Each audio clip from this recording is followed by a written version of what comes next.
It's a cold Monday morning in Manchester, England. The city is already awake.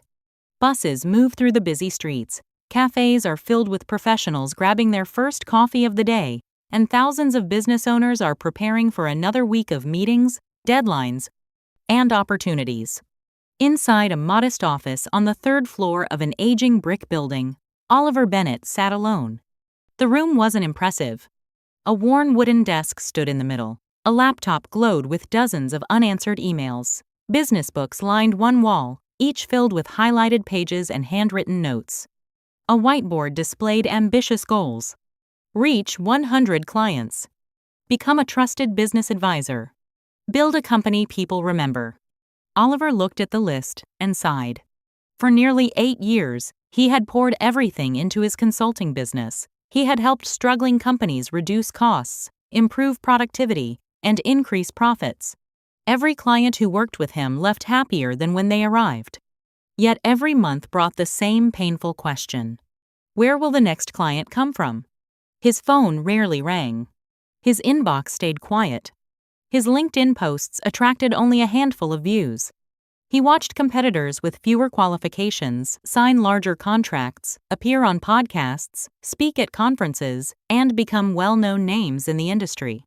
Late one evening, after another proposal had been rejected, Oliver sat in silence, staring at his computer screen. His wife, Emma, walked into the office carrying 2 cups of tea. "You've been working since 6 this morning," she said gently. Oliver forced a smile. "I just need one breakthrough." Emma sat beside him. "Oliver, may I ask you something?" "Of course." "When people search for business consultants online, why should they choose you?" Oliver answered immediately. "Because I'm experienced." Emma nodded. "Do they know that?" He hesitated. "I suppose, not really." She smiled kindly. "You've spent years building your business, but have you spent the same amount of time building yourself?" That question stayed with him long after Emma went to bed. The next morning, Oliver attended a national business leadership conference in London. More than 1,000 entrepreneurs filled the convention hall. The atmosphere buzzed with ambition and excitement. The keynote speaker walked onto the stage. His name was Ethan Carter. Oliver almost laughed. 5 years earlier, Ethan had been asking Oliver for advice at networking events. Now the audience erupted into applause. After his presentation, people crowded around him, CEOs asked for photos, journalists requested interviews, investors introduced themselves. Young entrepreneurs waited patiently just to shake his hand. Oliver couldn't understand it. How did he become the person everyone knows? During lunch, he found himself standing beside an elderly gentleman wearing a simple navy suit. "You look puzzled," the man said with a warm smile. Oliver chuckled. "Is it that obvious?" The gentleman nodded. "You're wondering why everyone wants to talk to Ethan." Oliver admitted, "Yes, he's good, but I know many consultants who are just as talented." The man took a sip of coffee before replying. "Talent gets results." He paused. "But reputation creates opportunities." Oliver listened carefully. People trusted Ethan before they ever met him. How? He invested in his executive brand. The words struck Oliver like lightning. Executive brand. He had heard the phrase before but had never paid much attention to it. The gentleman introduced himself as David Harrison, a retired CEO who had spent more than 30 years building global companies. David smiled. "Would you like to hear the biggest mistake small business owners make?" Oliver nodded eagerly. "They believe great work speaks for itself." He leaned closer. "It doesn't. The world is too noisy. If people don't know who you are, they never discover how good you are." Those words echoed in Oliver's mind throughout the journey home. That evening, he searched for everything he could find about executive branding. He watched interviews with respected business leaders. He listened to podcasts during breakfast. He read books late into the night. One message appeared again and again. People don't buy the best business, they buy the business they trust. For the first time, Oliver realized he had spent years improving his services while completely ignoring how people perceived him. His company had a logo. His website looked professional. His proposals were polished, but he had no recognizable personal brand. The next week, Oliver enrolled in an executive branding education program led by one of the UK's most respected leadership mentors. On the first day, the mentor walked into the room, smiled at the class, and wrote a single sentence on the whiteboard. "Your reputation enters the room before you do." The room fell silent. "How many of you," the mentor asked, "have lost business to someone with less experience?" Almost every hand went up. "Why do you think that happened?" One participant answered, "They were better at marketing." Another said, "They had lower prices." The mentor shook his head. They were simply remembered. He looked around the room. Executive branding isn't pretending to be someone you're not. It's making sure people understand the value you already bring. Oliver filled page after page with notes. For the first time in years, he wasn't learning another marketing trick. He was learning how trust is built, how credibility grows, how leaders become known before they become famous. By the end of the first week, the mentor gave the class one assignment: don't sell anything for the next 30 days. The room erupted in confusion. Instead, the mentor continued, teach something every single day. Oliver wasn't convinced. How could giving away knowledge possibly bring in clients? But he decided to trust the process. The following Monday, he opened LinkedIn, stared at the blank post editor, and began typing. 3 mistakes small business owners make when trying to grow too quickly. He hesitated before clicking publish. That one click would begin changing his life forever. Oliver leaned back in his chair and stared at the screen. His heart was racing. It was only a LinkedIn post. Just a few hundred words. Yet it felt as though he had stepped onto a stage in front of thousands of people. What if people think I'm showing off? He whispered to himself.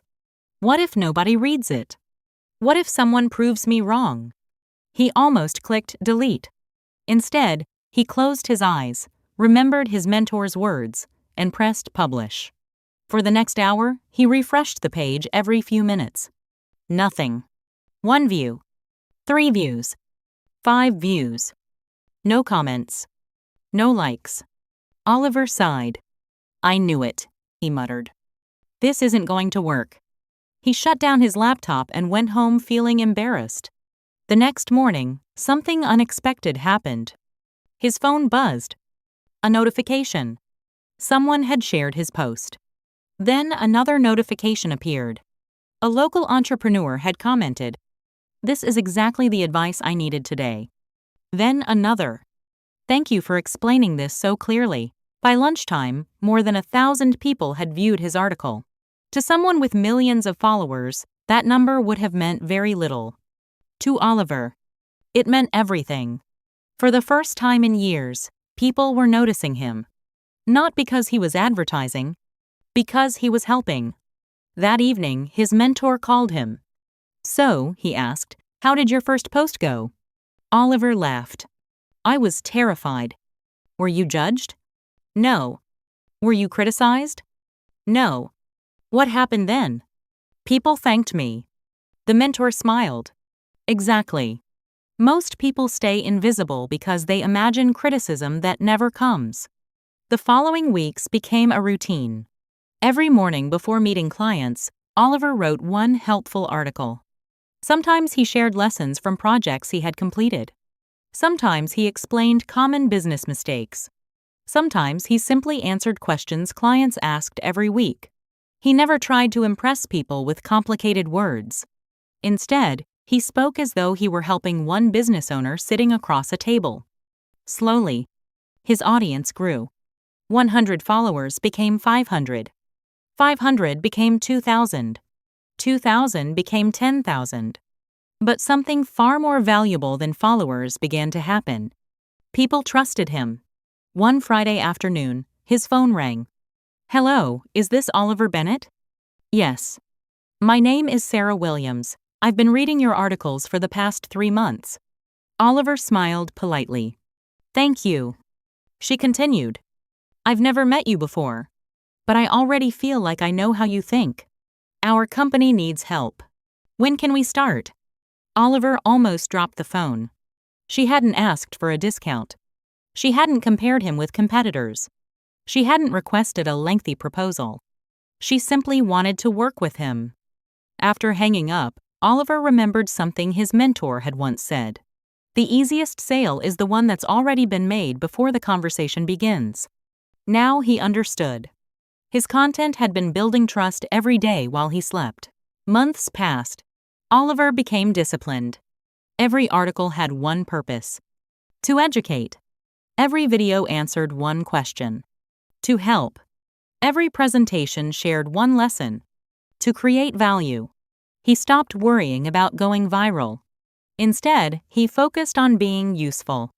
One afternoon, he received an email that made him read it twice. Subject: Invitation to speak.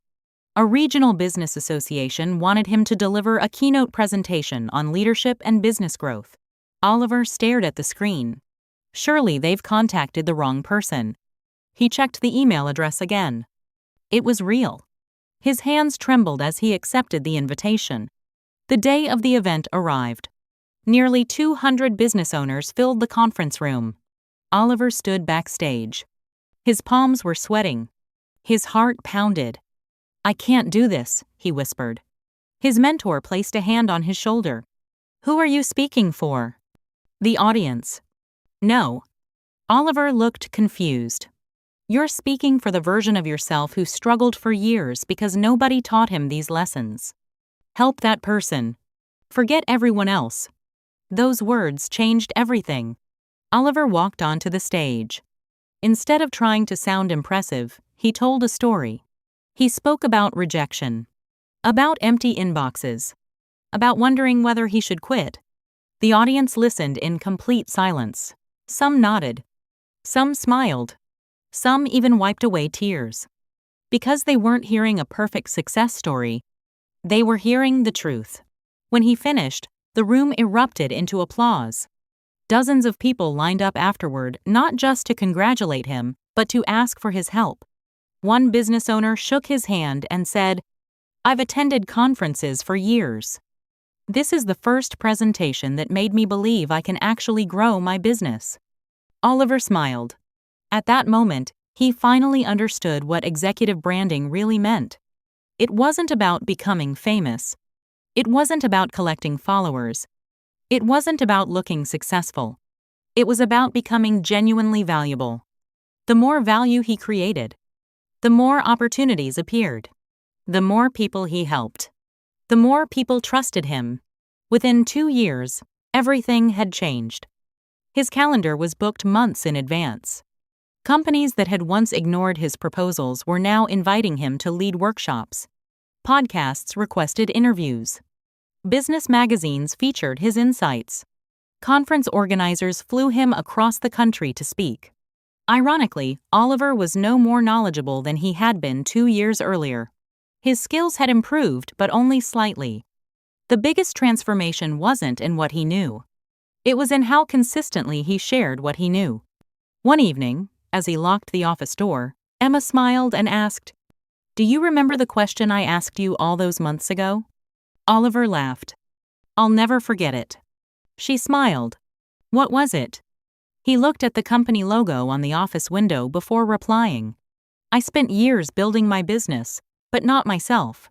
Emma nodded. "And now?" Oliver looked across the busy Manchester street, where people hurried home after another long day. Then he smiled. "Now I know something every entrepreneur should remember. People discover your business because of your brand, but they stay because of your character." He paused for a moment before adding, "Executive branding isn't about becoming someone different. It's about becoming impossible to ignore for the right reasons." So, if you're watching this today and wondering why clients aren't finding you, ask yourself one question. Are you waiting for people to discover your expertise, or are you intentionally showing them your value? That single decision could completely transform your career, just as it transformed Oliver's. If this story inspired you and reminded you of the power of building trust before making a sale, don't forget to like this video, share it with someone who is working hard but struggling to get noticed, and subscribe for more inspiring stories about leadership, personal branding, entrepreneurship, and business success. Remember, your personal brand is your professional fingerprint. Build it with authenticity, protect it with integrity, and let it open doors that talent alone never could. Thank you for watching, and I'll see you in the next story.